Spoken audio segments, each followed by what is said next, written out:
Welcome to the Billy Ho Forecast Show. Please subscribe and like the video.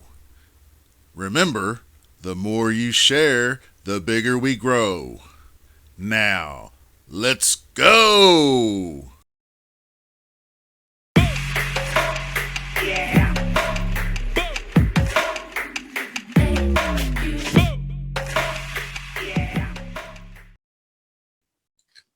Hello, Billy Ho here. I'm joined by the DFS chef, David, and we are here to talk a little Canadian Open, Toronto, Canada, at St. George's Golf and Country Club. So, Dave, how you doing today? I'm doing good, ready for another week of golf. Billy Ho bet saved my ass last week because DFS wise, but betting wise, definitely saved my butt. Yeah, Billy Ho, the lineups I had Billy Ho in were all ones that I seem to have parlayed with Morikawa and a couple other guys that failed me. And then I look up at the leaderboard and I don't have Billy Ho, but I need Billy Ho to win because all the other guys chasing me had Y's and I didn't. So Billy Ho by proxy or whatever helped me win some money. So let's get into this week. We are playing at the par 70 Royal St. George's. I had my preview video out. I thought I did a pretty decent job. I actually emailed the course superintendent, but I doubt he emails me back. I just wanted to clarify a couple things. One, it definitely is the creeping bent grass that was absolutely renovated in 2014. Number two, I want to say it's Kentucky bluegrass rough, but I read in the article in 2010 that the rough, it said fescue. It said Kentucky bluegrass as part of the tees and fairways, but underneath it, it had a thing that said fescue and in parentheses said rough. So I don't know. I'm just going to treat it it's going to be a semi-penal, windy, narrow fairway, some tree lined, pretty tough, similar to, I think, Colonial, where it's going to be harder to hit fairways. Tiny greens. I got a comp model on some tiny green courses we're going to show you, and we're going to break into Dave's model here. And we're going to start up top. We're going to start from Matty Fitzpatrick up to Scotty Scheffler. So get us going, Dave, and tell us who you're looking at. I'm pretty sure I know one of them. Yeah, I mean, definitely. Going back to what you were saying, I saw like Mayo's little preview video, how he always starts it before the week starts, and he was talking about Poa greens, but I definitely saw bent grass. The GCSAA shows bent grass greens. It showed Kentucky bluegrass rough, 3.5-inch rough. So it's going to be somewhat similar to last week if you really look at it. I saw a lot of people talking about Muirfield Village as a comp, Colonial, TPC Potomac, Wells Fargo, RBC Heritage, Innisbrook. I saw Andy Lack mention Innisbrook in his write up. I mean, if you want to talk small greens, I guess you can kind of like throw, Pebble Beach in the mix for small greens. Absolutely. But going to this, I think where I'm probably going. If I'm going up top, I'm probably going to start with Rory. I'm going to go right back to him again this week. He's the defending champion. You can almost say that the 2019 RBC Canadian is somewhat similar course to what we're seeing this week. But for the most part, you can kind of throw course history out the window because this course hasn't been played on since 2010. And in 2014, it went through a renovation. So it's not even worth looking at course history here. We're kind of looking at recent form more than anything. But based on the comp courses I'm looking at, I like Rory.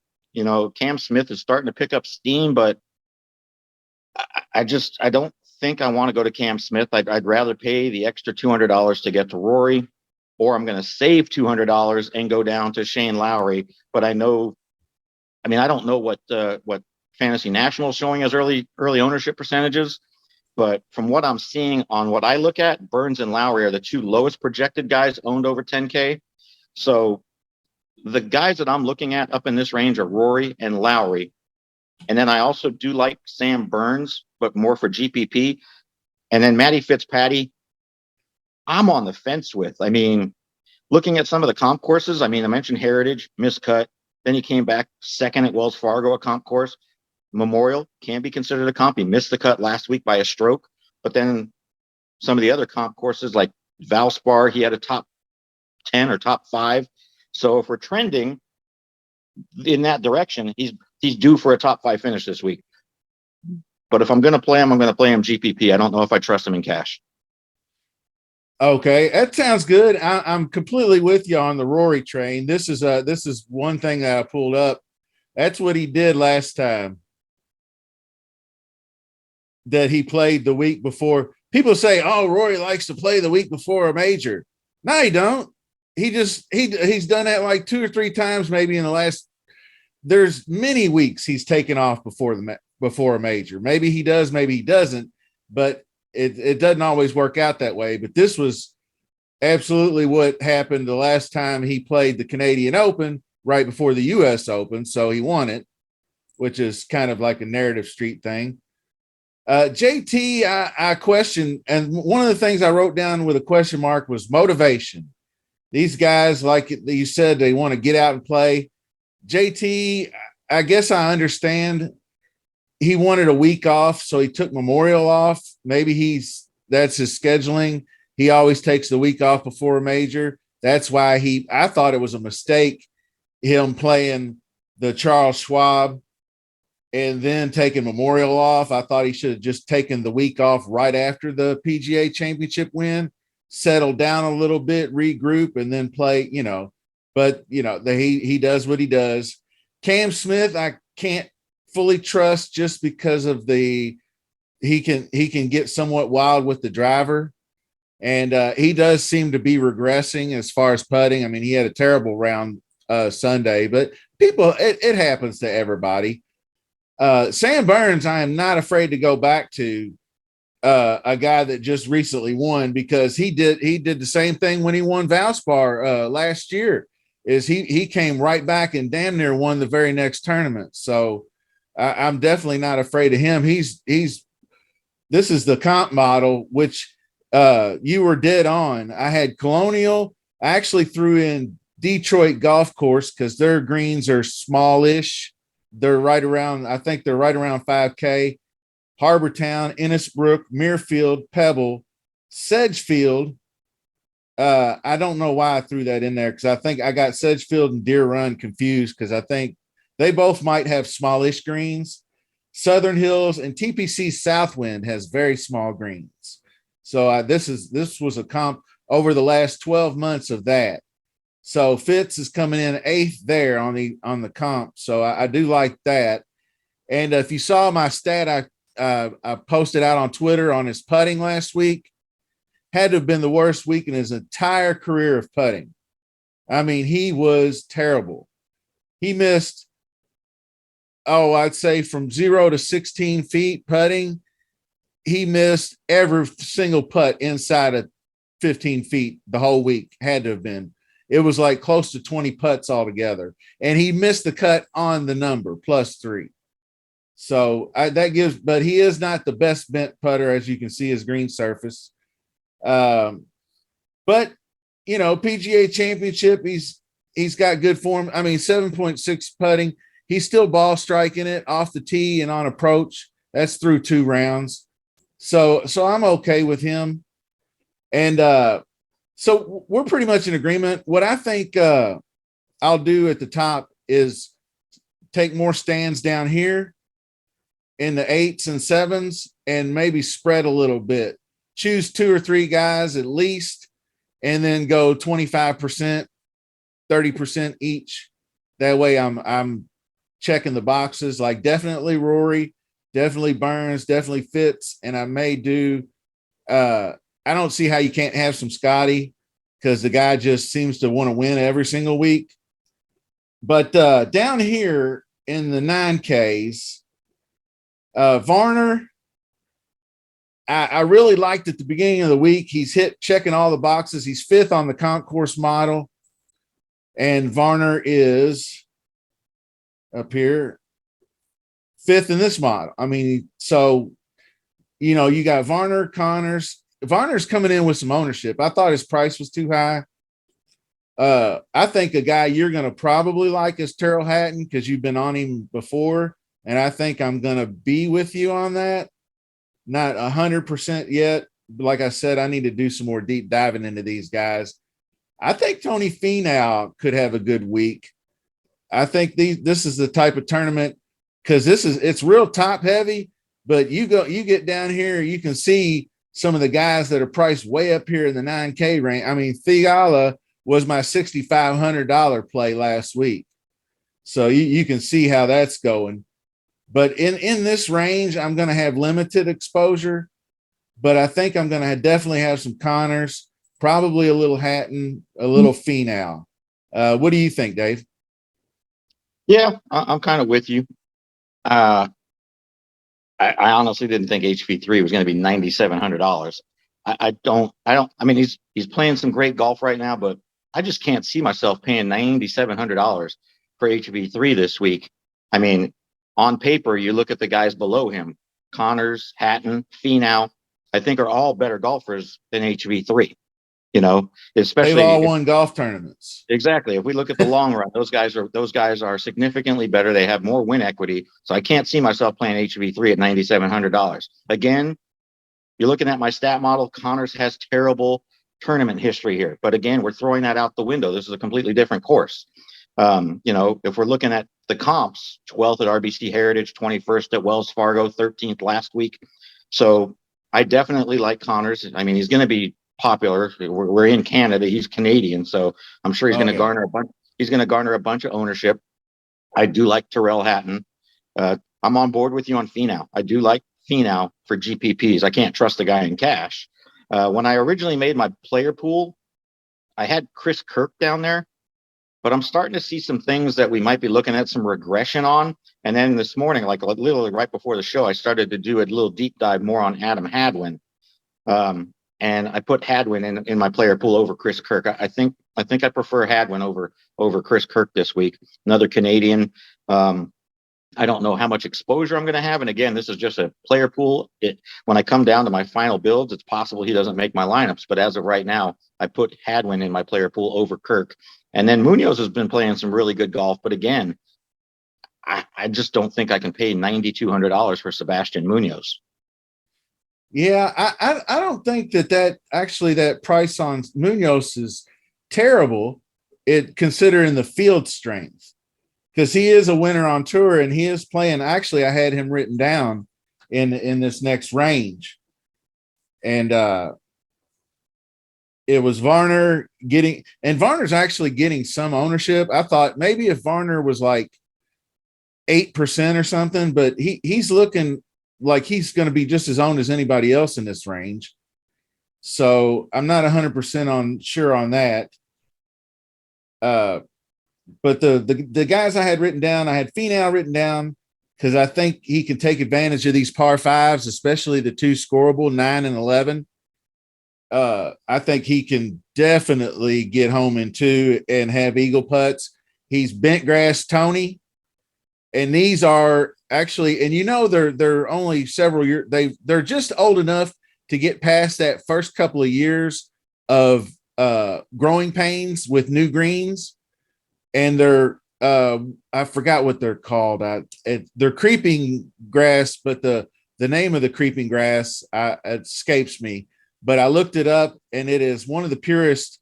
It's made for a lot of traffic. Like this course gets a lot of play. It's like right in your local neighborhood of Toronto. And, it's like the local course everybody plays. So this kind of bent grass is going to run about 12 on the stimp, I believe. And that's Tony Finau's jam as far as putting goes.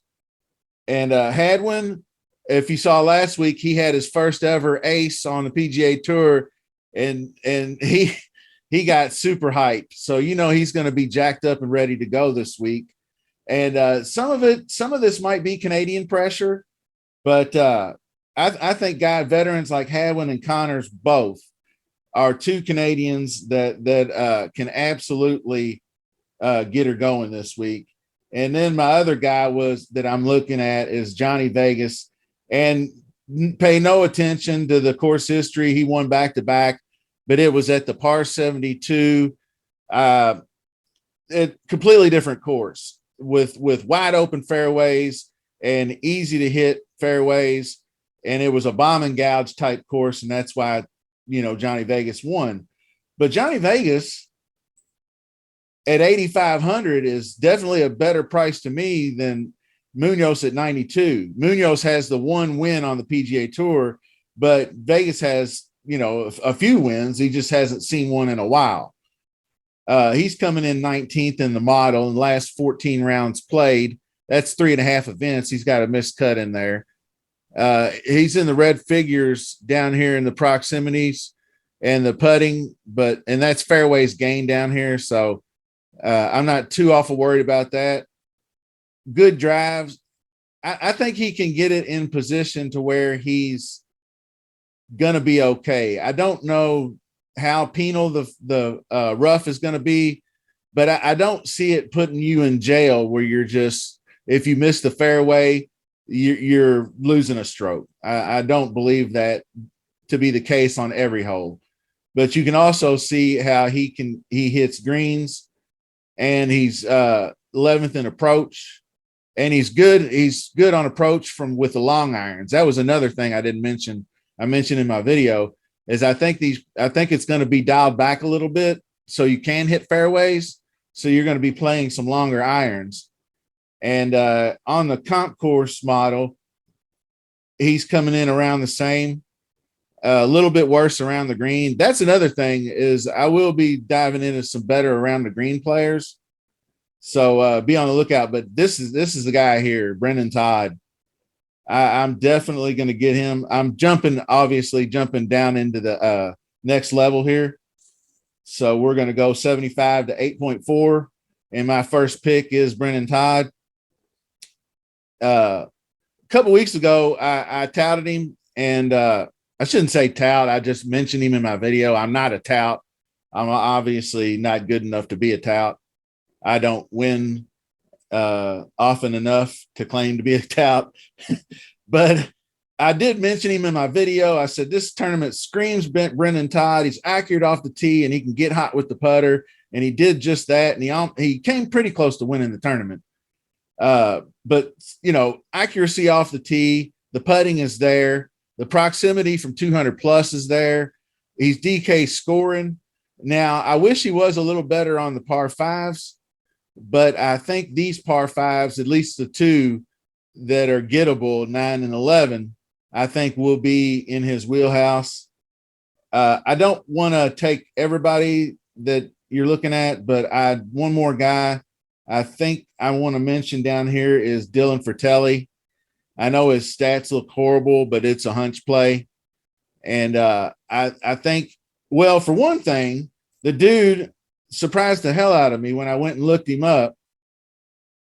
Not good on bent, but he's got a hell of a nice cut string going here. He hasn't missed a cut since Phoenix. So I took that into consideration. The two things he can do is he can get fire hot with the approach. And I think that'll lead him to a top 10 at very, very low ownership. And the other thing is he can handle the flat stick. So I feel pretty good about him this week. And so I will pass it over to you, Dave, and you take us through your 7.4. Did I get all your guys through the 88,000 range?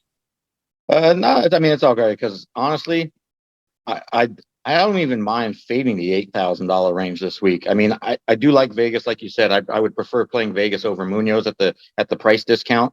Okay. I probably will have some Vegas. I originally had Mackenzie Hughes down in my player pool. He's got, I mean, again, tournament history you can kind of throw out the window, but 2019 you can consider that a comp course to this. He was 14th there. He was 9th at Wells Fargo, 37th last week. But this is going to require accuracy off the tee. And over the last 24 rounds, Mackenzie Hughes has been having a really hard time finding fairways. So I don't know if I want to pay 8.4 for for Mackenzie Hughes. I'm on board with you with Brendan Todd. And then you just mentioned Fratelli making a whole bunch of cuts. Well, CT Pan has been the cut maker, and I played a good amount of him last week. He obviously that one hole where he had the 10 on the par made the 5 cut. was crushing. I mean, I think he was like -3 or -4 at that point, and then put up a 10 and went to positive. But he battled. He made the cut over the weekend. He wasn't great, but I'm gonna go right back to him again. He's making cuts. He's making cuts at these comp courses. So in the lower 8K range, I can see myself using some Pan and some Todd.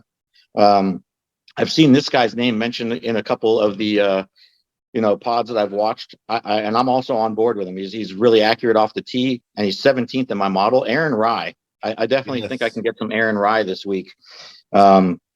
Another guy that I'm willing to go back to this week. He did miss the cut last week. He missed the cut significantly last week, and then he also missed the cut at Wells Fargo by a stroke, which is another comp. But this is an Adam Long type course, so I probably am going to be willing to go back to Adam Long in GPPs. What hurts Adam Long is that he doesn't score fantasy points. He relies on his finishing position more than anything else. So yeah, that's a little bit of a worry there. I do like some Scottsdale, Arizona love. I've moved to Arizona. I always used to hate playing the mullet, but I'm on board with the mullet now. I'm probably going to play some Pat Perez this week. He's another guy that's been making a bunch of cuts. From what I'm seeing, this guy, I don't know what Fantasy National is showing, but the site that I'm using for projected ownership, Austin Smotherman is looking like he's going to get a good amount of ownership. And if that's the case, I don't know if I'm going to play Smotherman if he's showing a decent amount of ownership. I don't know what Fantasy National is showing right now, but if he's going to be double digits, I might 11 to 12%. Yeah, just a bit. I don't think that he'll be.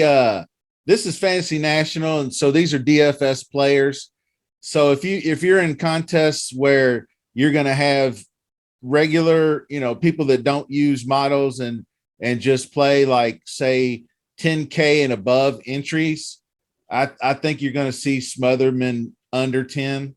But if you're in smaller GPPs, like I wrote down Smotherman and Smalley to look at. I mean, if you want to pivot off of Smotherman, I mean, Smalley, I think is just as good. So yeah, I'd probably. I mean, if he's going to be double digits, I'm thinking I might pivot to like T Dunk or even Martin Laird. Yeah, Party Marty. Yeah, I'm gonna go ahead and let you parlay it on down into the 7,400 since I kind of jumped the shark a little bit, but I think we're back on track now. So there's 156 players in the field, people, and a whole bunch of them are gonna be way down here. They're gonna be your AJ Ewerts and your Joseph Duranis, and and some of the lower tier, Johnson Wagner, who's on the side of a milk carton. He used to be good at one time or another. There's a few guys in here that will pick out, but I just wanted to let you guys know that I'll probably do a little bit deeper dive into the lower K ranges just to see if I can find anybody. But that's why I made it 74 and down, because I think with builds this week, you won't necessarily have to go too low. So go ahead, David. Yeah, I mean, in this range, this is kind of where I'm looking at value. I really don't want to dip below 7K this week if I can help it. There's just, I mean, obviously, I think there's like 92 or 93 guys under 7K. You're going to get 6K guys making the cut this week. I mean, that happens each and every week, but there's just like not that many names under 7K that are popping. There was one, but he withdrew. Adam Schenk. Right.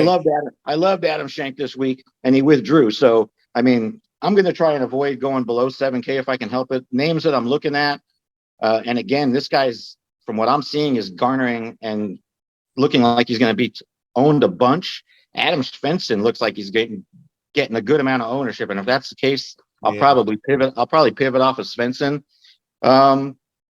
This guy's always hit or miss, but I might take a chance. GPP, and I'm talking like one, maybe two darts at Brent Snedeker this week, but I do like Rory Sabatini this week.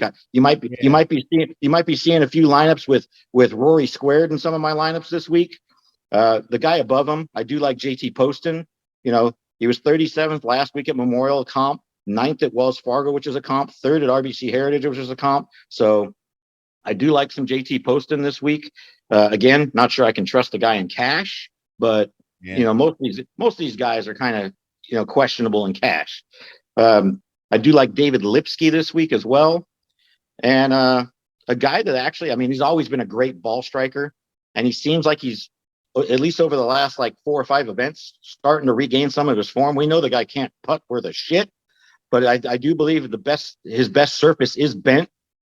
I probably am going to take a few stabs in GPPs on Emiliano Grillo this week. Yeah, I played him. Let's see, where is he at? Let's see if we can find Grillo here. Okay. Yeah. Oh, 74. That makes sense. That's actually a good price for him. Yeah, I saw him turning the corner, and I played him a couple weeks ago. It worked out pretty good. He I forget what at Colonial, because I remembered back that was like that was when I first started playing GPP or DFS, and it was the year Rose won the Colonial, and Grillo should have won it because he had the greatest putting performance of his entire career at like 10 strokes gained putting, and he finished T2. But I won some money off of him that week. He used to be cash game lock because he used to just at least ball strike so good and putt well enough, you know, just to make every cut. So I like that one too. I wrote a few names down. You mentioned Lipsky. Lipsky's actually looking a little bit more popular than I wanted. He's looking kind of chalky in this area at pushing 15%. It's still just Tuesday. I will trust this number a little more at midnight tomorrow night after people have more chances to get. But I see you already had Rory starred, but the other guy was Nick Hardy, and I was just. But he's one of those guys that gets into his events and can play. And it's really just kind of a hunch call. Svensson, Brian Stewart was another one. Accuracy off the tee. Recent form, not so great. But he's the kind of guy that shows up in these weak field events and does well. I think he showed up pretty well on my comp, or not the comp course, but the par 70 model that I ran. And another guy I think that I'm going to roll the dice on has to be our dude, Charlie Hoffman. I mean, he is actually showing some signs of life. He's 44th in the model over the last 12 rounds. The approach game seems to be coming back a little bit. He eats par 5s for breakfast. Crab cakes and par 5s is what Charlie Hoffman does. Long irons are looking good. Proximity's looking good. I'm going to give him a shot this week. Garnett's another good ball striker. I might take a look at. And I did joke about it. Sam Ryder is a guy that can do well. He is definitely a good ball striker. His last 8 rounds, he's improved. I thought I had him starred, but I don't. Luke Donald. I joked about him finishing 3rd in 2010, but he's doing most of the things that you need to do. I mean, the long iron proximity in his last 18 rounds, he's number one in par 3 score, 5 par 3s, people. Number 1 in par 3s. DK points, he's scoring DK points. Now he's going to suffer on par 5s, but these par 5s are a little more gettable than ones we've seen recently. Around the green game's tight. The one place he's going to get killed is off the tee. He's not very accurate off the tee. and he's not very long off the tee, so he doesn't have that advantage. But, you know, it is what it is. So I think we did a good job this week, Dave. I appreciate you coming on the show with me.